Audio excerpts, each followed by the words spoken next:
कुणाल भाई क्या लगता है आपको कि आज की इस घटना ने चौंकाया तो है ही है, लेकिन बात यह हो रही है कि अब जो नया मुख्यमंत्री आएगा, क्योंकि जैसे अजय जी ने कहा कि उनका जो नजरिया है उसमें ऐसा लगता है कि भारतीय जनता पार्टी का मुख्यमंत्री का चेहरा तय है। लेकिन कुणाल भाई, आप कुछ घटनाओं को देखें कि अभी बिहार से ही भारतीय जनता पार्टी ने एक युवा को राष्ट्रीय अध्यक्ष बनाया, जो चौंकाने वाला निर्णय था।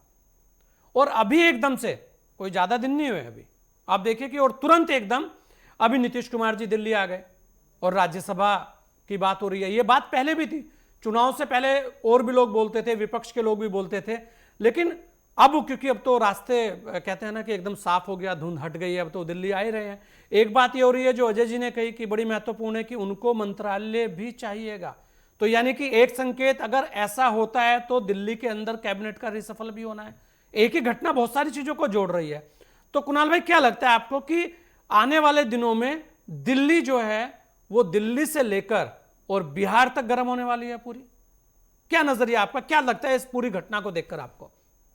संजय जी, बहुत बहुत शुक्रिया सबसे पहले अपने इस मंच पर हमें बुलाने के लिए, हमें सम्मान देने के लिए। और जहाँ तक कि बिहार की बात है, हम ग्राउंड रिपोर्टिंग बिहार में करते हैं। और बिहार और नीतीश कुमार, इसको समझने के लिए थोड़ा सा मैं आपका समय लूंगा।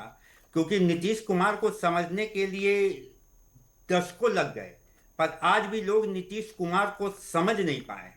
ये नीतीश कुमार की खासियत रही है।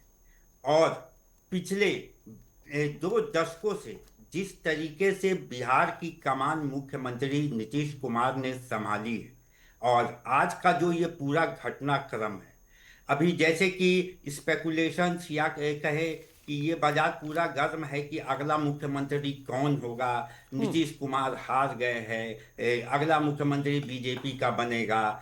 वो नया चेहरा होगा या पुराना चेहरा होगा, वो एक संदर्भ है। लेकिन अभी मैं सबसे पहले नीतीश कुमार के बारे में आपको बताऊं, तो नीतीश कुमार जो है एक इतने मंझे हुए नेता हैं कि उनको समझना बहुत ही मुश्किल है। और जितने आसानी से इस होली के दौरान 2 दिनों में ये सारा समीकरण चेंज हुआ है। और उसके बाद जो ये स्पेकुलेशन का बाजार जो है वो इतना बढ़ गया है। इसके बावजूद जो नीतीश कुमार है, अभी उन्होंने अपने पत्ते खोले नहीं है। नीतीश कुमार जी ने आज एक ट्वीट किया, और यहाँ पर पूरे जेडीयू से लेके आरजेडी तक का यही कहना है कि उनसे वो ट्वीट कराया गया है।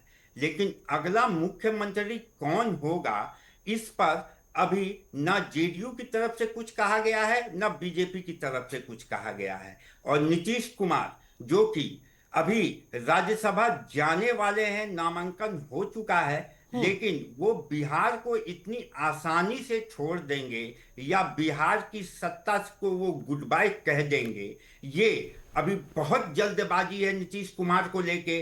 क्योंकि नीतीश कुमार जो है, यहां पर एक बात मैं आपको और याद करा दूं, लालू प्रसाद यादव ने एक बात कही थी कि नीतीश कुमार के पेट में भी दांत है। तो उस संदर्भ में उनका ये कहना था कि नीतीश कुमार बाएं हाथ से क्या करते हैं उनके दाहिने हाथ को नहीं पता होता। यही स्पेकुलेशन चुनाव के समय भी लगाया गया था कि बीजेपी पर आएगी, कुणाल भाई, नीतीश अगर आप कुमार देखें जब राज्यसभा चले जाएंगे तो रास्ते तो दो ही बचते हैं कि या तो वो राज्यसभा में जाकर बैठे और ठीक है जो प्रदेश के मुद्दे उन्हें उठाए, क्योंकि ये तो तय है कि राज्यसभा में जाने के बाद मुख्यमंत्री की कुर्सी खाली करनी होगी, ये तो जी, तय है। मुख्यमंत्री की कुर्सी खाली करनी होगी। हाँ लेकिन मुख्यमंत्री के पद पर बीजेपी ही अपना हाँ, मुख्यमंत्री ये एक बैठाएगी। सवाल हो सकता है कि भाई वो किसी को भी इस पे बैठा अभी सकते हैं। बहुत बड़ा सवाल है। हाँ, ये एक बड़ी चीज है, ये कुणाल भाई इसमें दम है कि ये कयासी रह जाएं और वहां पर नीतीश जी एक दूसरा दांव चल जाए, और ये भी बिल्कुल कहा। बिल्कुल। हाँ, बिल्कुल ये मेरा बड़ी चीज है। संदर्भ वही है नहीं बिल्कुल। और अगर कि ये देखिए, ये बिहार है ना, ये महाराष्ट्र है ना, ये राजस्थान है ना, छत्तीसगढ़ है। बिहार है, साथ के साथ नीतीश कुमार है। तो ये दोनों संदर्भ जो है वो बीजेपी को इस बार इतनी आसान से बीजेपी को ये मौका नहीं मिलेगा मतलब मोल जेडीयू तोल को कुछ बड़ा हो खत्म सकता करने है, आप का। ये कह रहे हैं? कुछ मोल जी तोल बड़ा हो सकता है भाई, दिल्ली में कुछ बड़ा ले लें, ये भी तो हो सकता जी, है। इसी तर्ज पे दिल्ली में भी वो अपना जो समीकरण है वो बढ़ा दे। हाँ भाई, एक तो उनके मंत्री हैं ही हैं, अगर नीतीश जी बिल्कुल। आते हैं तो ये तो कोई भी कहेगा कि नीतीश जी आएंगे तो भारी भरकम कुछ ना कुछ लेंगे ही। और